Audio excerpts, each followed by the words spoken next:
Colonel Rob Maness has a lifelong record of providing dedicated service to this nation. Having worked his way up from the enlisted ranks to full colonel, he served our country for more than 32 years.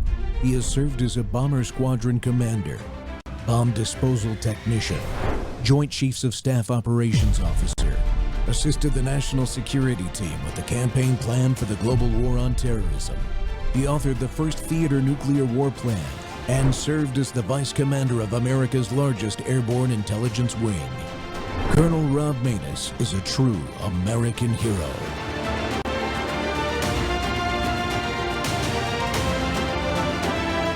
This is Rob Maness Live. Look around.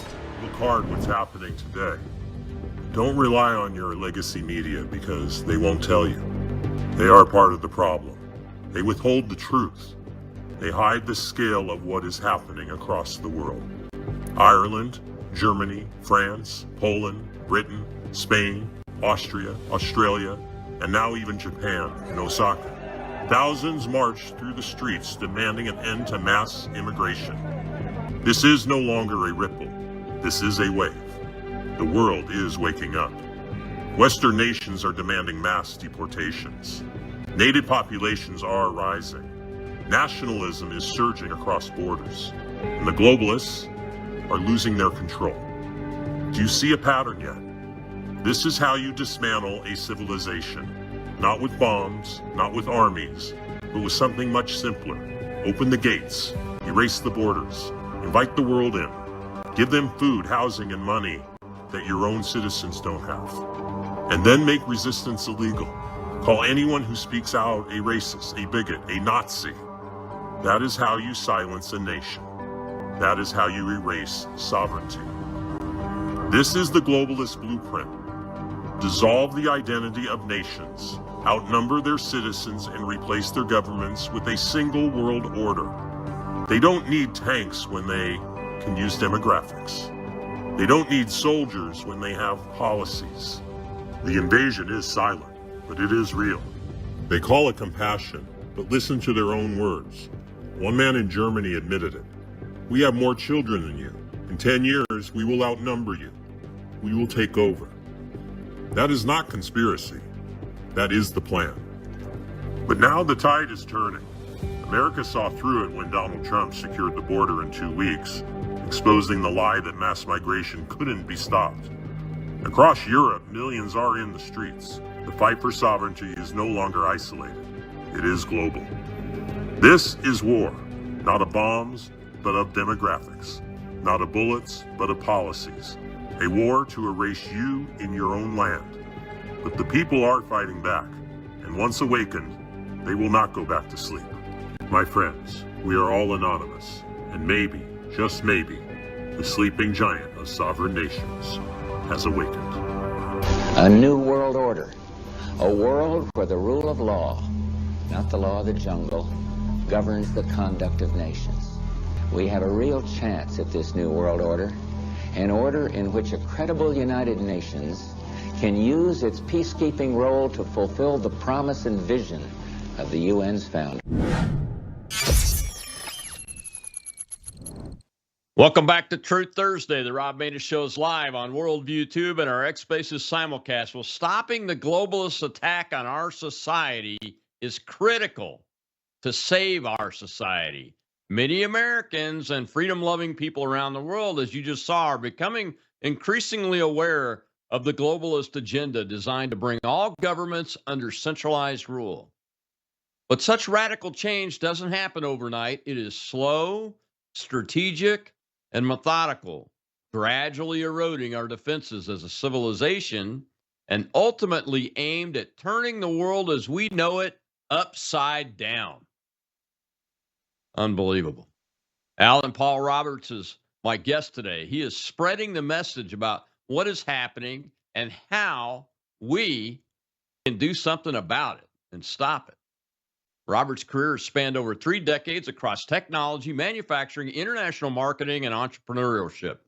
He's an author dedicated to exposing the globalist agenda to collapse the society and usher in a new world order. In his explosive book, The Globalist Plan to Collapse Everything to Usher in a New World Order, in their own words, Mr. Roberts reveals the strategy with compelling detail, directly citing key players. He actually uses an innovative writing approach featuring QR codes. He creates an interactive multimedia experience that deepens readers' understanding of complex topics. Known for his clarity and precision, Mr. Roberts engages political thought leaders and newcomers alike in empowering audiences with this knowledge to confront today's challenges. Alan, welcome to the Rob Maness Show. So glad to be here, Colonel. Thanks for having me on. And I might add, if you watch closely that video, the cold open video, the cover for his book, which we showed in my monologue, shows up at the end of the video. And I took that off of your X account timeline this morning. It's great. It's a great opening for this show, as a matter of fact. Thank you so much for doing the book. One of the challenges that I've seen, Alan, is, and this is why your book's important, is that a lot of people are getting it, but haven't gotten it when it comes to globalism, the globalist agenda, and how this thing is really working. They see the thing, they feel the thing, but they don't really understand all the parts of it and how the machinery works together to try to achieve its goal. Because unless we fully understand that, we can't disrupt the machine. Absolutely. It's all about awareness. And, when it comes to globalism, I think a lot of people's eyes tend to glass over because there are so many moving parts. And so when you say globalism and the globalists, it sounds very murky and, difficult to understand what that really means. And for me, this book, I believe, is possibly the first one that makes it easy for the average person who is just new to all this to get their brain around it. And that's why I wrote it. And I actually had the experience of testing it on a friend of mine, an older lady who knew nothing about any of this. I gave her the book. I mean, she knows me, so she kind of had some trust level there. So I had that advantage, I guess you could say, but she was blown away by it. And she was like, oh my God, I never knew how the world worked. Now it all makes sense. And now that I know, I got to make a lot of changes in my life. I mean, that was her reaction. Well, yeah. Well, you make a comment in the book that once you saw it, you couldn't unsee it. Exactly. Yeah. And that's why this is so important that we keep talking about this. And when I find someone like you who's seen it and put it all together in one spot, we got to get people to read this thing because there are very few writings out there that cover the whole machine from the beginning of it to what it's doing today. And until we figure that out, we can't reliably disrupt it in a continuous manner to where we can defeat it. Does that make sense? Absolutely. Yeah. I mean, knowledge is the first step toward resistance to tyranny. It's when people's eyes are awakened.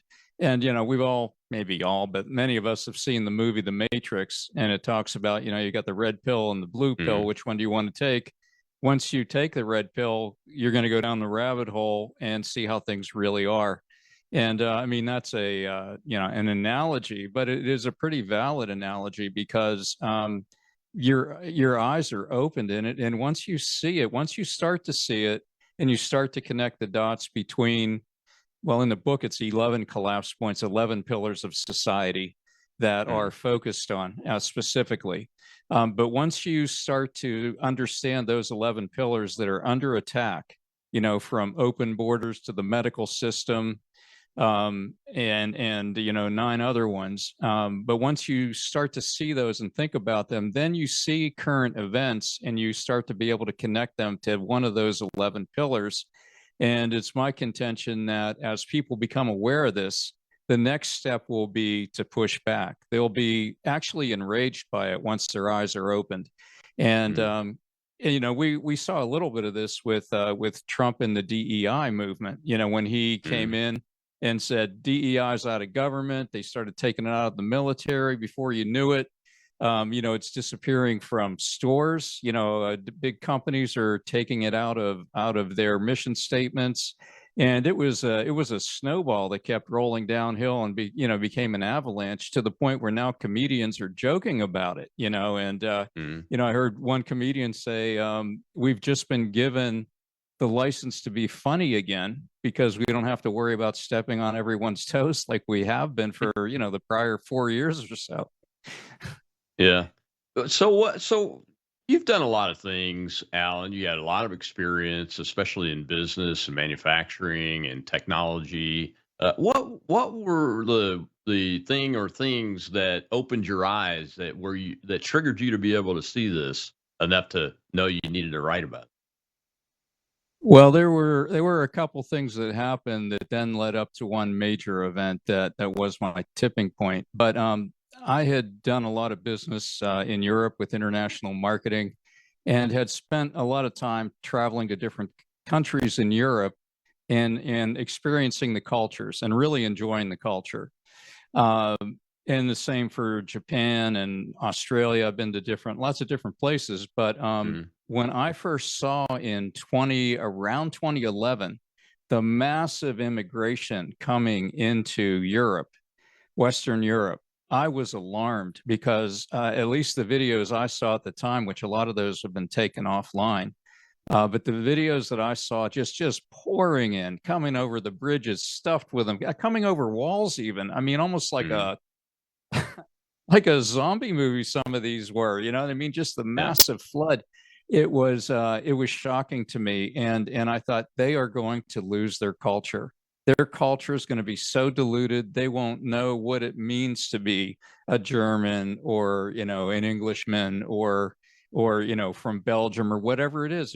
They're flooding in. It's Italy. It's all going to be so watered down and unrecognizable that we won't even know what European culture is anymore. And sure enough, that's exactly what's happened, because those spigots have been opened from 2011 through today. There's still mass migration. Now, we've had the benefit of Trump's first term where he shut it off. Now, we were being pressured to take all kinds of migrants from Europe, and he said no. And he had specific Mm, countries where he wouldn't take any, regardless of what the reason was.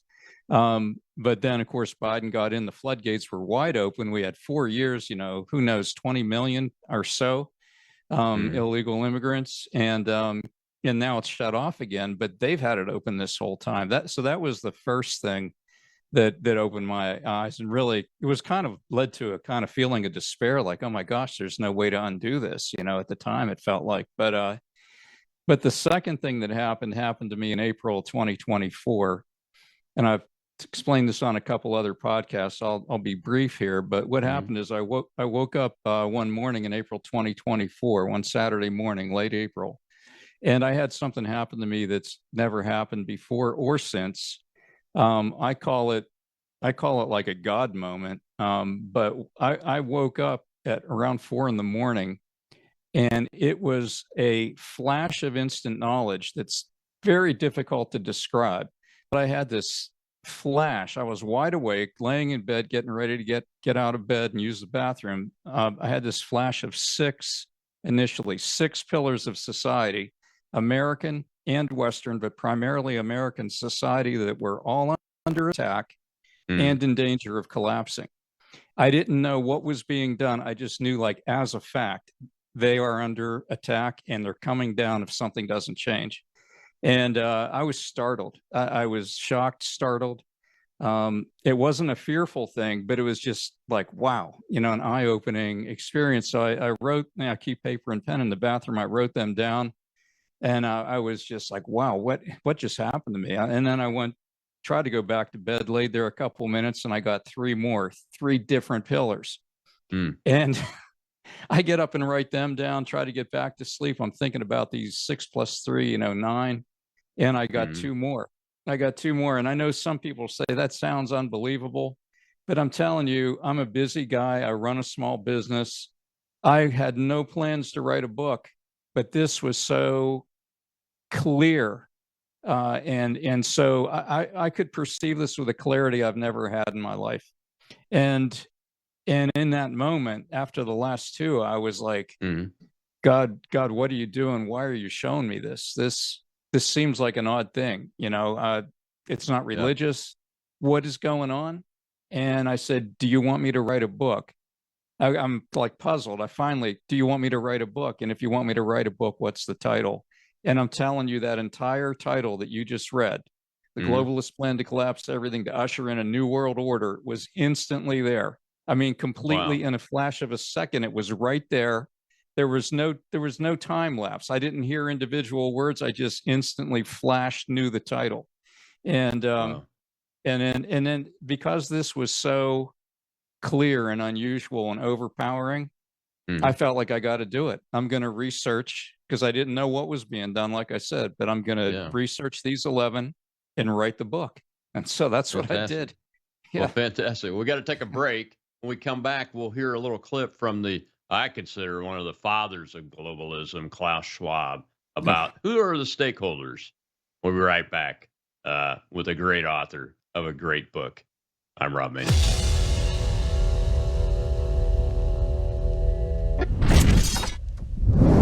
Hello, I'm Brandon House. I want to thank you for all your support at wvwfoundation.com that helps make possible pushing out 24/7 content for free. Without your support, we'd have to put it all behind a paywall. But thanks to you and your support through our foundation, we're able to push it out for free as a broadcast service and broadcast ministry of WVW Foundation. Please consider going there and setting up an automatic monthly contribution, or go there and make an occasional contribution. If you prefer to support us through the mail, you'll find our mailing address there at wvwfoundation.com. You can also call and make your contribution over the phone by calling 901-825-0652. That's 901-825-0652. Again, all these details are available at wvwfoundation.com. Thank you for your support as we try to help people around the world understand the times through the lens of a Christian worldview.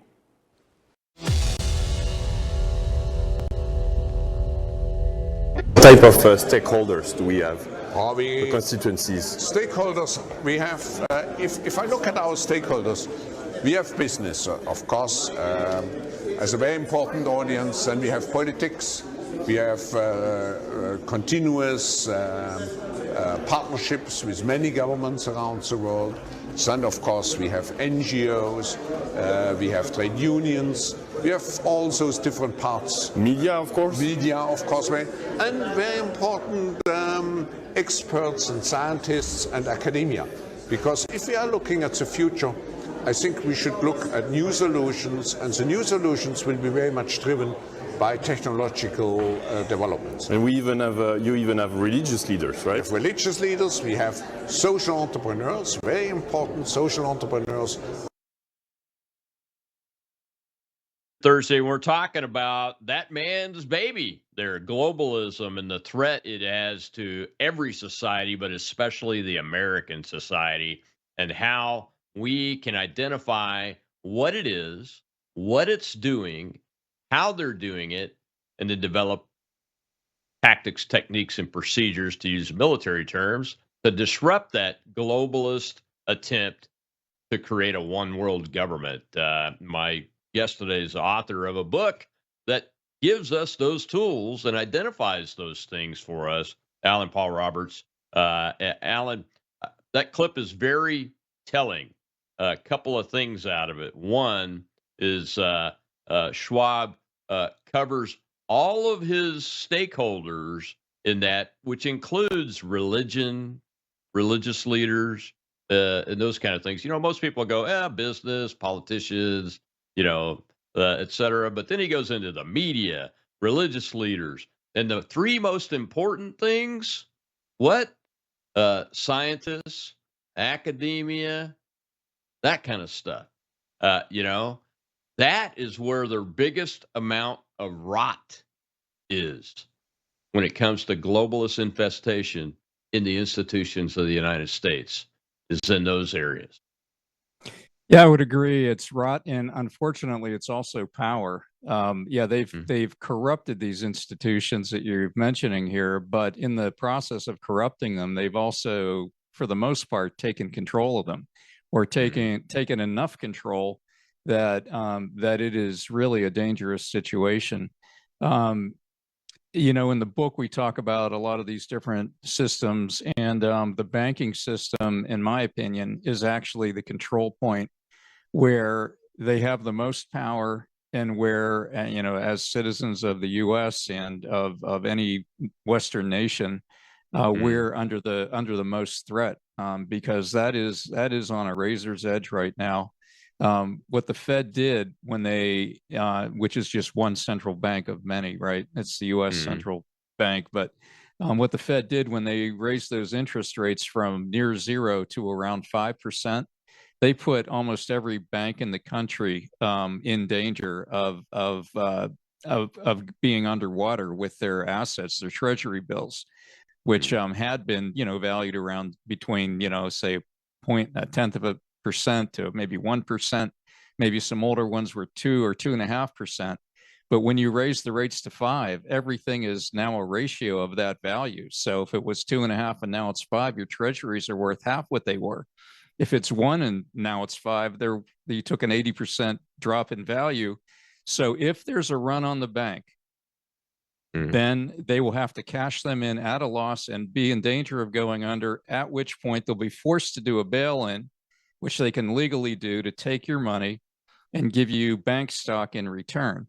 So, you know, if that happens on a big enough scale, then, you know, we're off to the races with, you know, a digital currency, you know, of some type.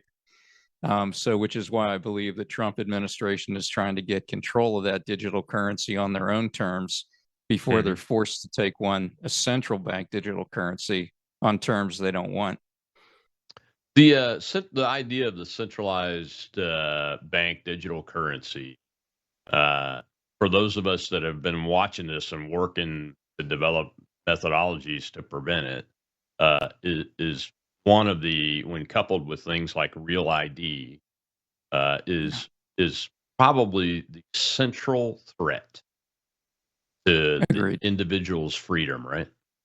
Oh, absolutely. That is the biggest threat. And, you know, the ability that they're going to have, and the book has, on that point, the book has 175 QR codes that you can scan with your cell phone to jump from the book to a supporting video or a supporting document. And there is a video on this topic that takes you to the not the World Bank. Gosh, I can't think what the name of it is.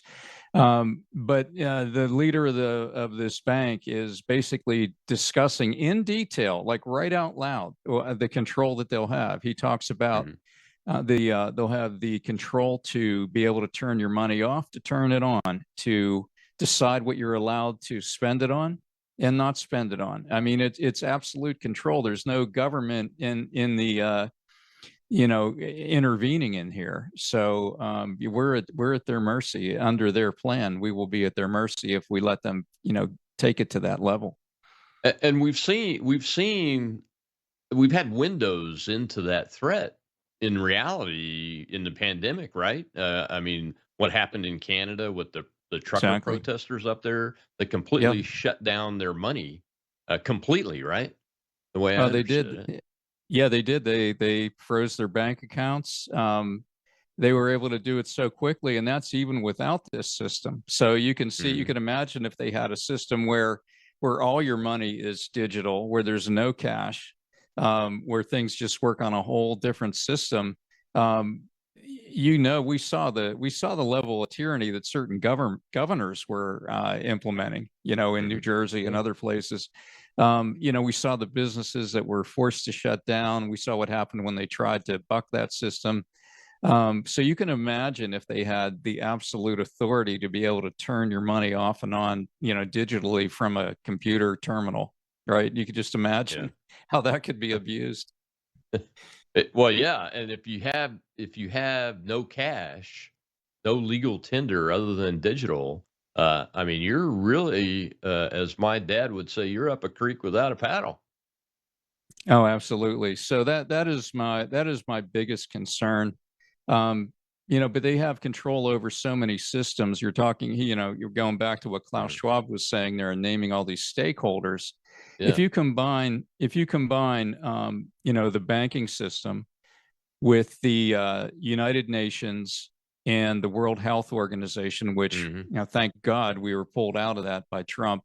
But if you think about the World Health Organization, for example, we were signed up under Biden, along with over 160 other countries, to submit to the World Health Organization as the final authority in terms of declaring a pandemic and declaring what the protocol would be under that pandemic, like lockdowns, like businesses being forced to shut down, social distancing, all the things we saw, during the first lockdown in 2020. They would have worldwide unilateral authority to decide that for all these countries who were signed up with them. So, those two things alone, the banking system, the medical system, and what they consider like an emergency, can cover all kinds of things that maybe have not that much to do with health, but they pull it into health in order to gain control over it. So it's really a frightening thing. I mean, just one piece of the health part, they were trying to implement a digital vaccine passport. I actually served on a task force to stop it. Thank God. As one of the one of my organizations, the Committee on Present Danger China, stood up this Stop Vaccines task force during the pandemic, and it was very difficult to get people to go from, look, we have to get shots to go overseas. Everybody's had a written shot record. You show it to get your visa in some places, et cetera.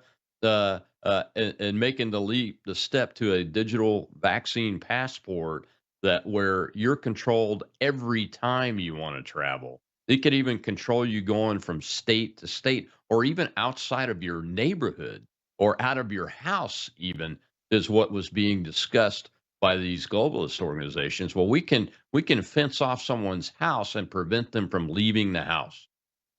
Exactly. And if you look at some of these countries, the UK, Australia, they were extremely heavy-handed. In Australia, they were actually, they had people in camps. I mean, you've probably seen some of the videos where, they actually arrested them and put them in camps. So the level of tyranny in some of these, I call them British Crown countries, is very extreme. And, we have Canada just to the north that's also far more tyrannical, let's say, than many countries. But you take Australia, Canada, the UK, they're all very heavy-handed on that. And in other ways, too, in terms of people being arrested for social media tweets, people being arrested for praying outside of an abortion clinic 100 yards away. I've seen videos in the UK where a cop comes up to a guy 100 yards from an abortion clinic and asks him, "What are you praying about?" And he wants to know what's in your brain. And they will arrest you if you say, "I'm praying for these people at the abortion clinic. I'm praying for these babies. I'm praying for these mothers." They'll arrest you. I mean, it's unbelievable. Where did freedom go? It's crazy. I mean, silent prayer. It's unbelievable. Yes. It is unbelievable. And the banking and finance, the borders, that's just 2 of the 11 pillars that you write about. Let's tell folks, if you can, Sure. exactly what the other 9 are, and how they work together. Okay, so I arranged the pillars and what I would consider to be the most obvious to perhaps the least obvious. But here's the 11: national borders, security and police protection, privacy, banking and finance, education, energy, environment, medical system, food supply, and the last 2 are different: self-identity and faith. These are the last 2 pretty much form your identity and your moral character. But these 11 together are vital to sustaining a free, complex society. You can have a tyrannical society without self-identity, without faith, but you can't have a free society without those 2. exactly right. Well, we got to take another break. When we come back, we'll dive even further into that and find out what Alan discovered about how these 11 work and where are the openings to disrupt them and see if he can give us some insight into that without giving the whole book away. We want you to go buy the book because it's a good book. You got to go check it out. I'll be right back on Truth Thursday here.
At the same time, we are witnessing rapid technological advances with many opportunities and with artificial intelligence rapidly transforming our production and our lives.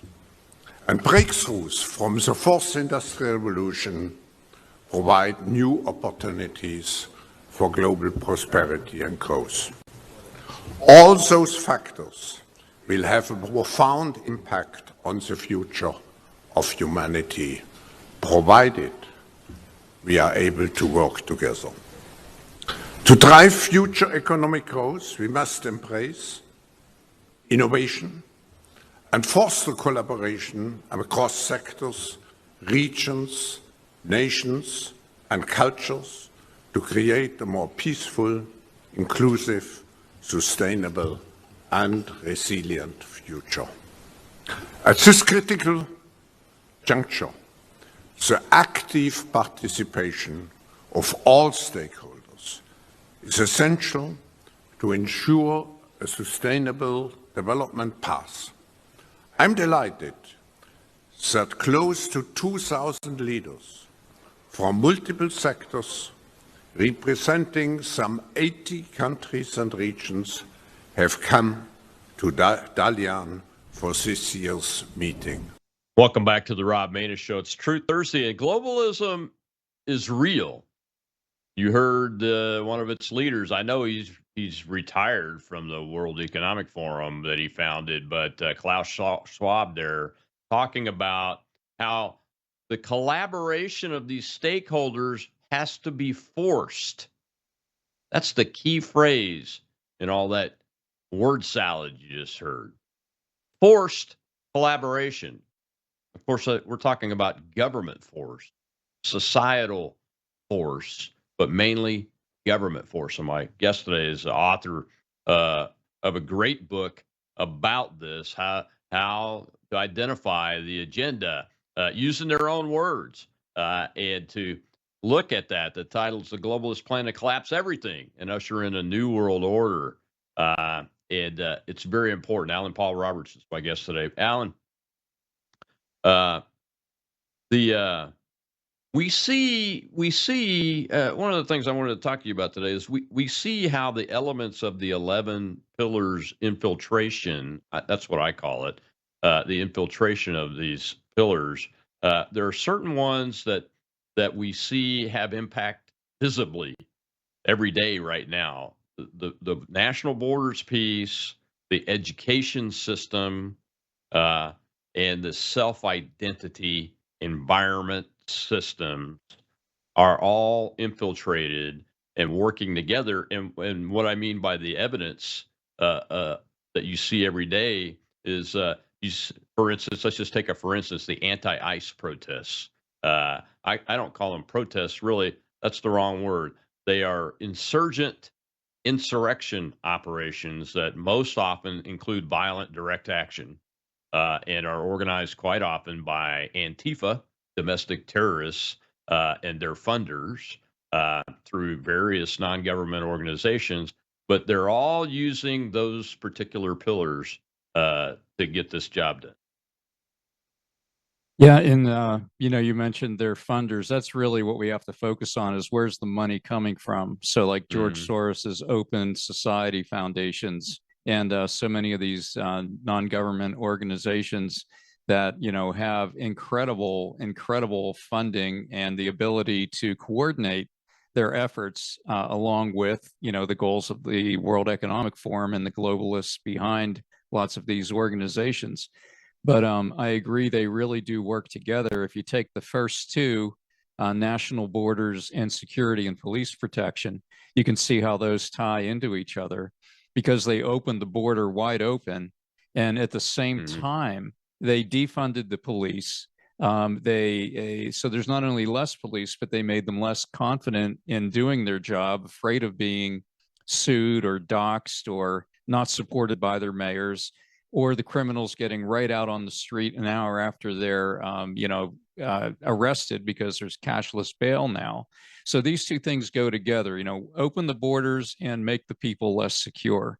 A reduction in security, a reduction in police protection, which is an increase in law and order and an attempt, these are two pillars to bring the country down. So what Trump is trying to do by sending in the National Guard is a indirect opposition to these big blue city mayors and governors who are trying intentionally to make their states and their cities less safe and more chaotic. It's an intentional thing. And you combine this with what we've talked about, pillar number 3, privacy, the ability to surveil is at its highest point in history, at a point tyrants of the past could only dream of. If you combine the phone surveillance, we saw what happened to the J6ers. They got the phone records. Anybody that was in the area, got a knock on the door from the FBI. Many of them got thrown into prison without a trial, sitting there until they were, acquitted by Trump. But the power to round up based on phone records, based on email communications, based on your social media, all this stuff is being tracked and surveilled, at an increasingly sophisticated level, which is why some people have such a problem with Palantir being involved in our current, government, efforts that are going on right now with getting contracts and things like that. We have to really be on our guard to make sure that this is not abused, because it could so easily be abused. We saw that in the last administration where they were trying to, Joe Biden with his famous speech with the red lights in the background and the Marine Guards talking about, the MAGA folks being the biggest threat to the nation. You know what I mean? So you can imagine when you combine the power of surveillance with that intent, the amount of power the government has. But yeah, it's like you said, you mentioned education as one of the pillars, and in the book it gets into this has been a problem for decades. There's an interview in there from the 80s, I believe it is, where Sowell is his name, is an influential black man, well-educated, but he grew up in Harlem, and he claimed at the time his education in Harlem is better than the high-priced private school education his daughter can get today. That's how far our school systems, have fallen. So it's been a long gradual slide that is accelerating or has accelerated, and we saw evidence of that, during the COVID crisis. People saw what their kids were learning or not learning, I guess you could say. They saw it, right in front of them on their computer screens. Exactly right. Are you Do you address one of the concerns I have, and I was just wondering if you address it in your discussion of the pillars, uh, is that the civil service of the federal, state, and local government, there since the Obama administration began, there's been a concerted effort to hire devotees of globalism. Quite honestly, I mean that's the bottom line there. And the way the system is built for the career civil servants, very difficult to fire them. The president has some latitude, and you mentioned the things that he's trying to do. It was some of the stuff. I mean, just explain to folks just how difficult it is because of the way we're structured and the actions that have been taken, like I was just talking about with the civil service. Yeah, well, I mean, it was alarming to me how when Obama got in, you would know this figure better than me, but didn't he fire dozens of generals and replace them with woke generals? It Just as was one example. It was over 200. Now he used a combination of of mostly retirements. You know, Okay, when you're a general, you basically get told, "Hey, it's time for you to retire," and you go. sure. But yeah, he did replace a lot, and the crop that we have today, we're very fortunate. President Trump was able to find Dan Kane, the new chairman of the Joint Chiefs, but he only found him through his actions when he was working for him as commander in chief, when he eliminated the ISIS caliphate in a very short Interesting. period of time. But the rest, many of the rest of these folks have been devoted to this globalism idea, which is extra constitutional and those kind of things. And the generals and admirals are just as devoted to it. I mean, when in the military, when the boss gives an order and you think it's lawful, you're required to pick it up and run with it and aggressively implement it as if it's your own order. You know? Oh yeah, yeah, and you're right. It spreads all down through the ranks, which makes it so pernicious. It's so hard to get these people out because Mm, some of them, they're mostly not voted in. They're just yeah, assigned, and yeah. so they're trying to extract these people, and it's almost like a parallel to trying to get the illegals out once they're here, right?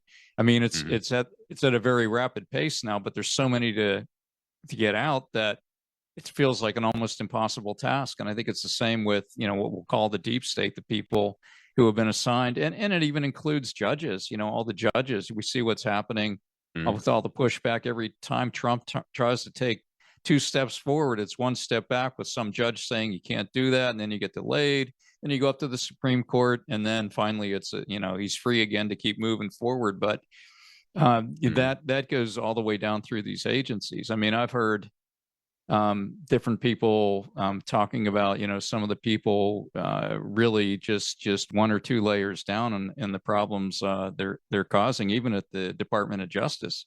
The people that are in place that probably need to be removed, to let things run freely the way Trump's vision is for the country. I mean, he's commander in chief. He has the right to have his staff, but Hmm. you go down past that first layer and then things start to get a little uncertain, let's call it.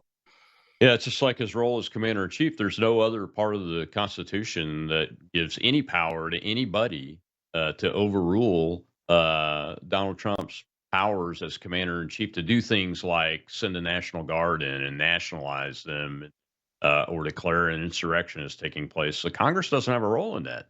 Now, they do have a role in declaring all out war and approving the use of military force. But they have gone on record and left a lot of these approvals in place from the global war on terror. So that's what the president, I'm sure, his legal team's using one of those for attacking these drug boats in Venezuela, in the Gulf of America, out in the water in international waters, because Sure. he has the authority given to him by Congress. Plus, he's using it's a defensive approach. He's got a responsibility to defend the United States. We're losing 100,000 Americans a year to fentanyl Yeah. coming A through sworn oath, right? A sworn that oath. border. Yeah, Yeah. it's a sworn oath, So it's very interesting. Well, we got one more segment left. I want to use your philosophy that you and what you wrote in the book to as a case study for the communists that's about to win the mayor's race in New York City, and talk through what you're seeing from the perspective of what your book tells us and how this is working, because it appears he's winning. We'll be right back with Alan Paul Roberts. Got to stop this globalism, folks.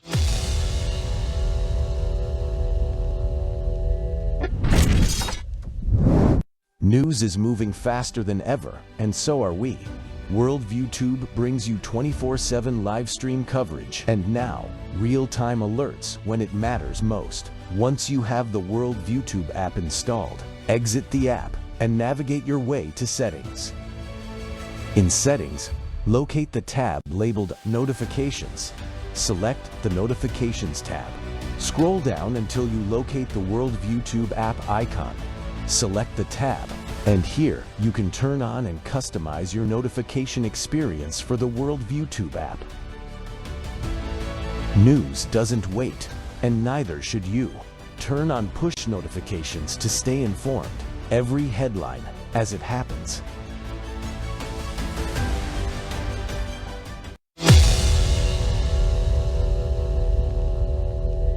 What did you make of the New York Democrat primary? I'm Donnie. He's a communist. I think it's very bad for New York.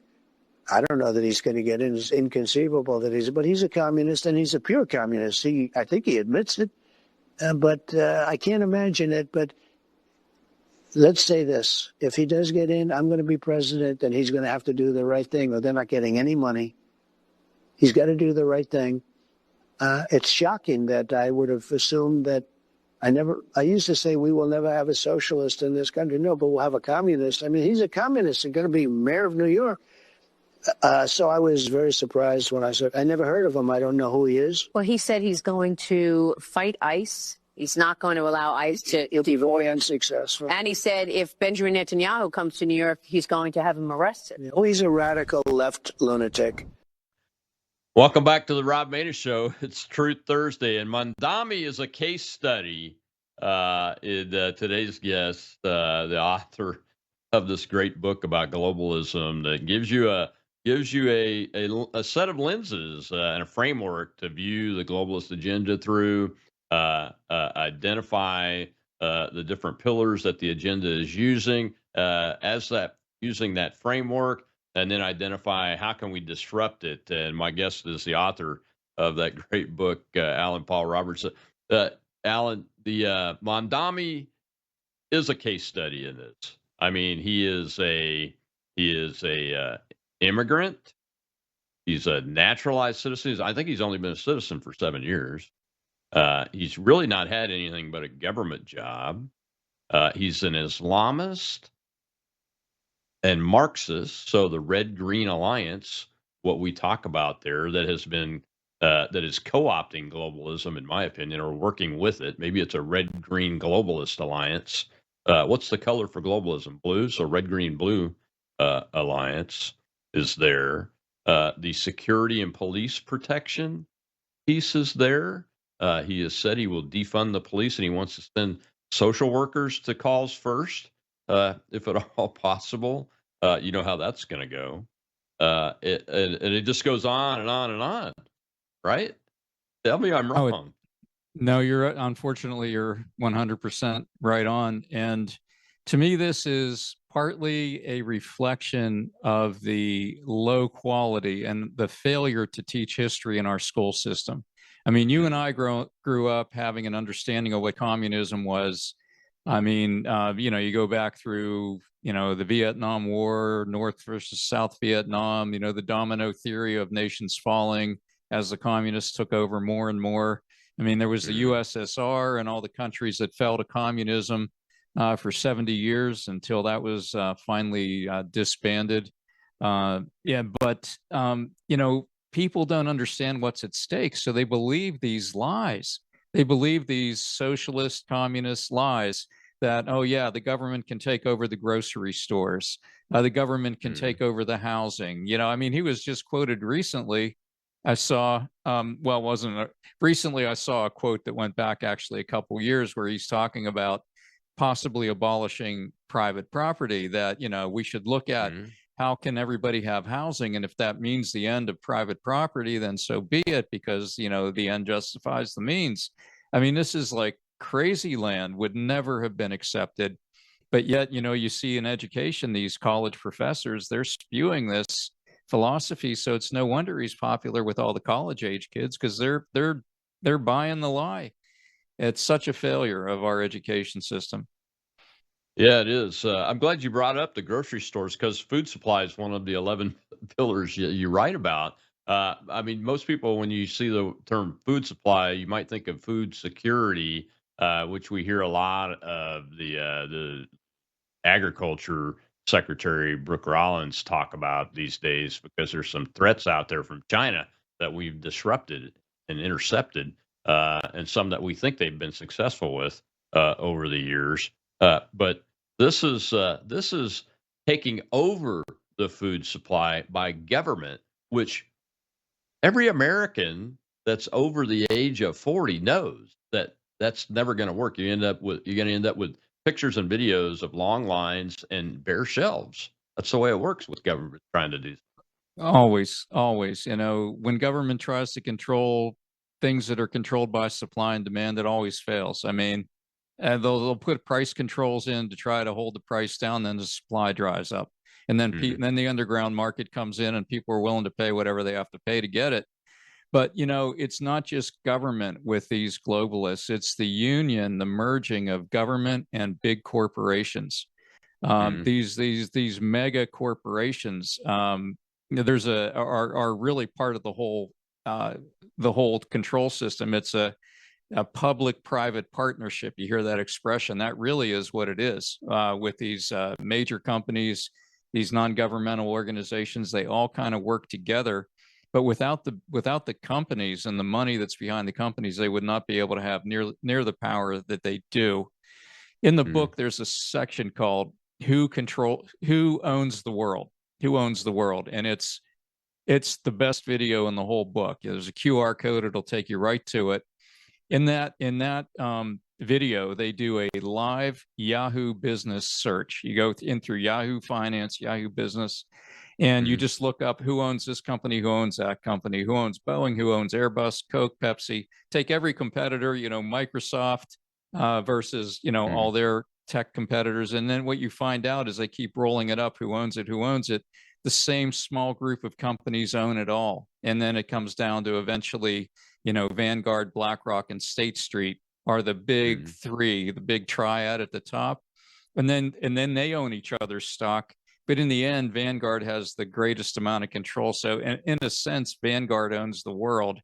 But Vanguard's organized in a way that you are not allowed to know who owns Vanguard. So the real question is, who has controlling interest over most of Vanguard? That's who really owns the world in terms of the control. But that's why they have such control over the media. Well, you've probably seen these videos where everybody's parroting the same talking point. Yeah. And it's because they really do control the news media. The news media gets the major news media, we'll call it, gets their information from the same sources. So the teleprompters are being fed by many of the same sources, which is why they say the exact same thing.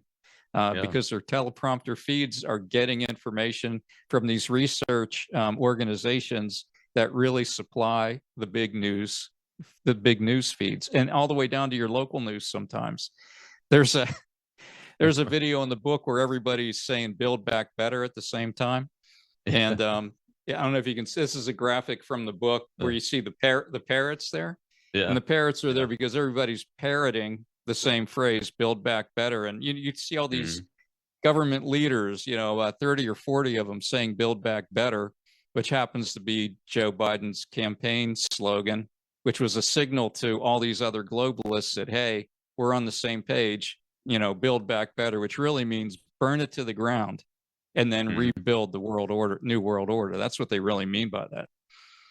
Yeah. Yeah, it is. So looking at this Mondani phenomenon that's happening in New York City, I mean, we're talking a city of 8 million people. He's been in the House of Delegates for a few years before this. So he's not unknown totally. His funding is questionable, from what I understand. A lot of it is, but he's also got the media. I mean, even Fox News gave him a fairly friendly interview. You know, Yes. so how do we, from your book's perspective, what type of approach should we take to disrupt that, or is it too late? Yeah, I don't think it's too late, but I think we're in danger. I believe all these pillars really are in danger of coming down. But the main thing is actually awareness and education. People have to become aware, have to have their eyes opened. I mean, probably everybody listening to this podcast right now can probably trace their journey. I call it the red pill journey. What did it take to open your eyes and get you to Mhm. finally see it? You know, in college, you have one view, you start making money, you see how much taxes are taking out, you start to get a little bit of a different view, and then you get wiser and more experienced, and your view eventually evolves. But on the kind of things we're talking about, I think it takes a very concerted effort to spread the truth about this, which for me, you know, that's the book. But you Mhm. know, it's what we're all trying to do. We all have a role Right. here. Everybody that's in the alternative news media, and trying to make an effort. But I mean, the book in particular is written in a way that it really can open people's eyes. I really think it's a red pill experience for doubters. That's really who Mhm. it's written for the most. Everybody will benefit because it helps you connect all the dots, and it'll give you like a very complete perspective. You know, it's a Mhm. beginning to research from there and go even deeper. But for people who don't believe any of this really can open their eyes, because it starts off like, who are the globalists? What are their goals? And then Mhm. it gets into the 11 pillars that they're trying to take down, and it provides the proof, video by video and article by article. You can see it for yourself. So it's not me saying it as much as it is watching it, hearing it, going deeper, including UN documents and everything for people that really want to go deep. Mhm. Um, but then it's okay, they're trying to do this, and then it's, how do we push back? How do we become mentally resilient and able to really spread the word and push back? And then the final one is just like coping. Okay, what if the worst were to happen? What should we be doing to prepare? You know, in various ways, to Mhm. minimize the impact to ourselves and our family. But I, in my heart of hearts, I believe this can be won. I mean, at the beginning of this process, it was kind of hard doing all this research and seeing all this evidence for what they're doing. It was kind of discouraging.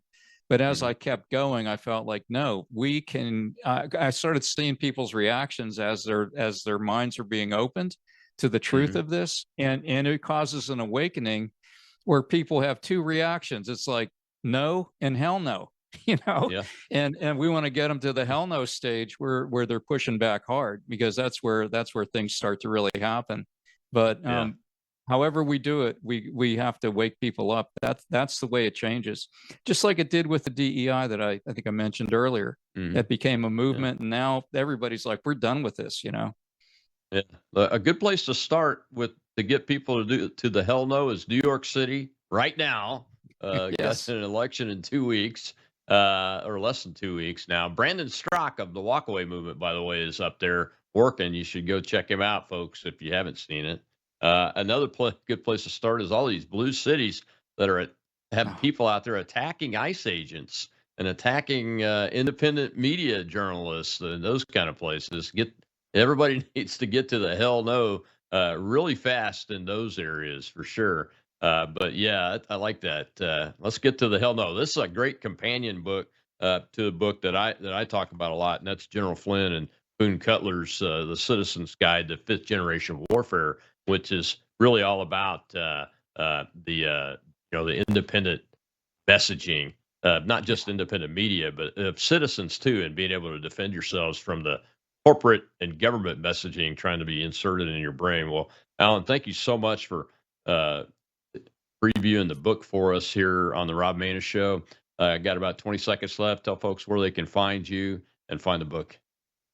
Sure. Yeah. The best way is just to go to globalcollapsebook.com. And once you're there, you can order a signed copy if you like. They also come in sets of 3, 6, 9, and 3, 6, and 18. The more, the lower the price, of course, but it's a way to spread the word. At the bottom of the page, you can see my social media links. There's also links to buy it on Amazon if you just want to do it that way as well. And I should just say, in total transparency, there is also an edits tab where I've made clarifications and corrections to a couple things in the book it's important to know that too. So just head on over to globalcollapsebook.com. Well, sir, thank you so much for your time. We appreciate it. Hopefully we'll get you back someday. It sounds great. Thanks, Colonel. Appreciate it. Thank you. All right, Monday, more War Monday. This is the war we're talking about with retired Air Force Lieutenant General Rod Bishop, who is the chairman emeritus of STARS.us, the Air Force Academy group that helped Pete Hicks stop DEI and woke, but the job's not done yet. And General Bishop's got some updated information he's got to tell us. So I'll see you then on Worldview Tube.